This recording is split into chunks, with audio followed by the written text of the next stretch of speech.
નિહાળી રહ્યા છો સંજુબાબા ન્યૂઝ નેટવર્ક। જૂનાગઢમાં આવેલ ભીડ ભંજન મહાદેવ અને અંબાજીના મહંત શ્રી તનસુખગીરી બાપુને ત્યાં ગુરુ પૂર્ણિમા ઉજવાઈ।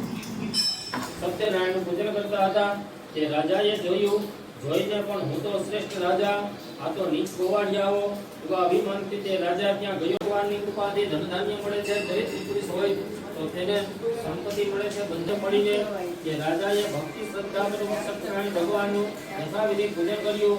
ત્યારે સત્યનારાયણની કૃપાથી તે રાજા આજે ગૌરવનો દિવસ છે, એટલે કે મોટામાં મોટી પૂનમ એટલે ગુરુ પૂર્ણિમા। અને આ જૂનાગઢની ભૂમિ છે, એટલે કે સંતોની નગરી છે।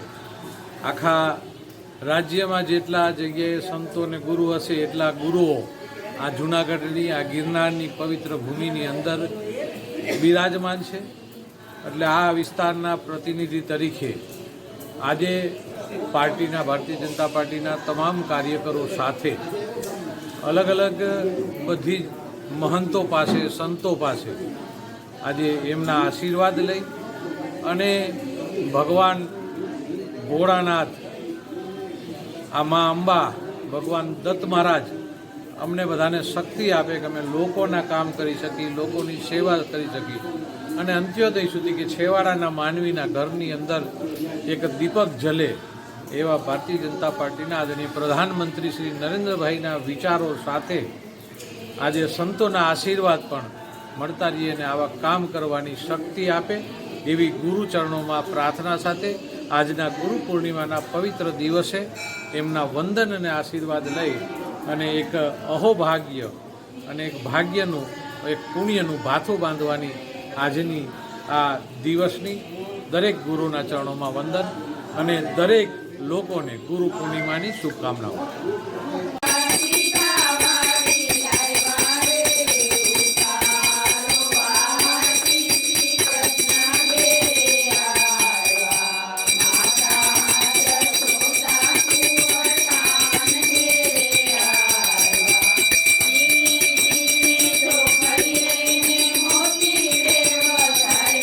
જૂનાગઢના ભવનાથમાં આવેલ ત્રિકમદાસ આશ્રમ ખાતે જગજીવનદાસ બાપુના સાનિધ્યમાં ગુરુ પૂર્ણિમા ઉજવાઈ।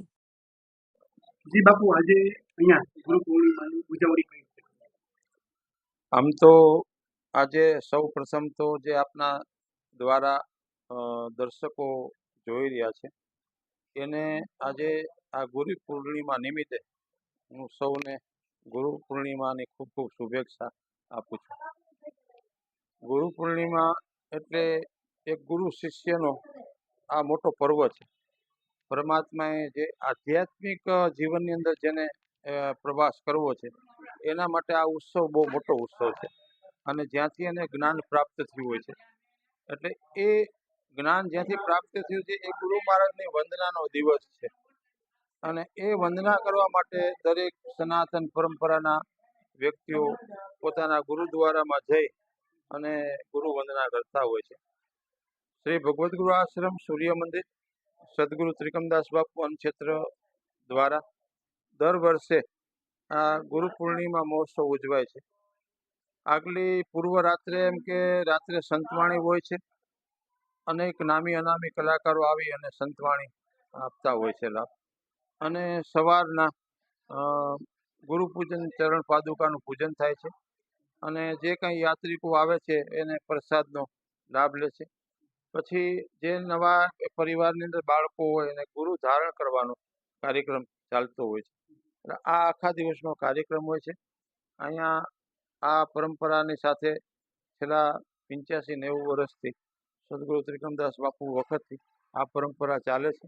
અનેક યાત્રિકો અહીંયા આવી અને ગુરુ મહારાજના ચરણે ભાવ શ્રદ્ધા અર્પણ કરે છે કે આ પર્વની અંદર આ રીતે હોય છે। એટલે આપ સૌએ આ ગૌરવ પૂર્વને મારી ખૂબ શુભેચ્છા। ભગવાન પરમાત્મા અહીં દત્ત ગિરનારી મહારાજ બિરાજે છે। એ મોટા મોટા ગુરુ તો દત્ત ગિરનારી છે, જેને અનેક શિષ્ય પાસેથી જ્ઞાન પ્રાપ્ત કર્યું હતું, એવા દત્ત ગિરનારીની આ પવિત્ર ભૂમિ ભવનાથ, એટલે અહીં અનેક સ્થાનો છે દરેક પરંપરાના। એ મહાપુરુષો આજે ગુરુ પૂર્ણિમાની બહુ ખૂબ મોટી ઉત્સવ થતો હોય છે એટલે ખૂબ આનંદ છે, ખૂબ બધાય. ધર્મ અને ગુરુ હા. સાથે જોડાયું. હા. અને ગુરુ છે એ શિષ્યને ધર્મ સુધી લઈ જાય. હા હા અને એનાથી તો આ ધર્મ શીખે. જરૂર. શું કે?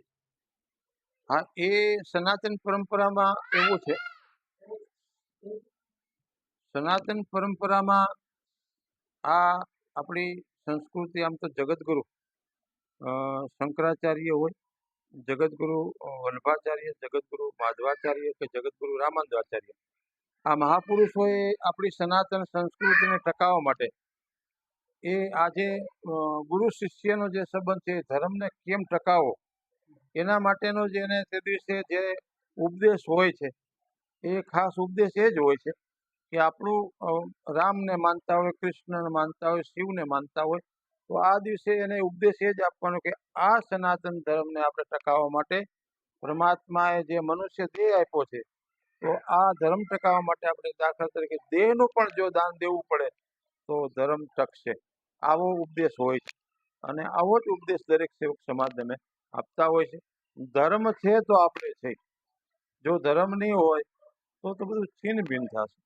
દરેક માણસોને જન્મ તો મળે છે, પરદેશ છે, ત્યાં ક્યાં ગુરુ કરાવવાની જરૂર પડે, કોઈ કરતા જ નથી. છતાં એ લોકો પણ આપણે સનાતનની છે, ગુરુમુખી થઈ અને ગુરુના રાહે ચાલીએ તો એની કંઈક ગતિ અલગ જ છે. એ શાસ્ત્રો વાત છે, પુરાણો વાત છે, એટલે આ ઉજવણી પરંપરા છે અને એટલે ધર્મ સાથે આપણે જોડાયેલા છીએ.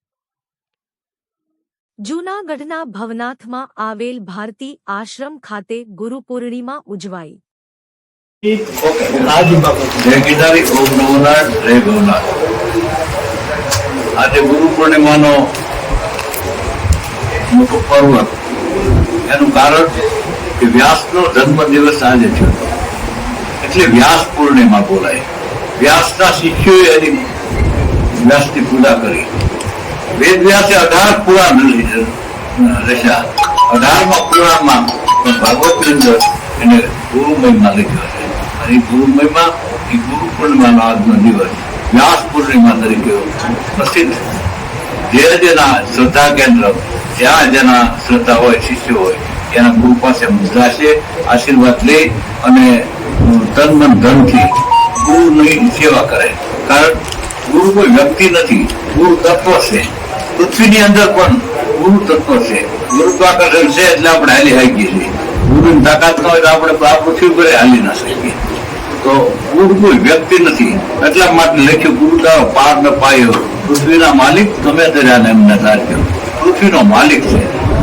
જે સત છે, સંતની અંદર રહેલું તત્વ જયારે આત્મા સાક્ષાત્કાર કર્યો છે, એવી વાતો માટે એવા સદગુરુ અમારા ભારતી બાપુ જમલીન એમના આશીર્વાદ લીધા અને ભાજપના અમારા અહીંના ધારાસભ્ય શ્રી સંજયભાઈ કુરડિયા પણ આવ્યા, પધાર્યા અને એની આખી ટીમ આવી. અને સંજયભાઈનો ભાવ સાધુ પ્રત્યે ખૂબ જ છે. અને ઉપર તૂપ લેવા તો મોદી સાહેબ ખૂબ સારું કામ કરે છે અને આપણે બધાને એને સાથ સહકાર આપવો જોઈએ. અને એ સહકારથી આ સરકાર થ્રુ જે કામ અટકેલા છે એ બધા પૂર્ણ થાય અને સંજયભાઈને ખૂબ ખૂબ ગુરુના અને ગિરનારી મહારાજના આશીર્વાદ ઉતરે. આપણા બધા ઉપર ગિરનારી મહારાજના આશીર્વાદ ઉતરે પ્રાર્થના અસ્તુ. જય ગિરનારી. ઓમ. જૂનાગઢમાં ભવનાથમાં આવેલ શ્રી ગોરખનાથ આશ્રમ ખાતે શેરનાથ બાપુના સાનિધ્યમાં ગુરુ પૂર્ણિમા ઉજવાઈ. ગુરુજીના વાસા રે ઉજળા રે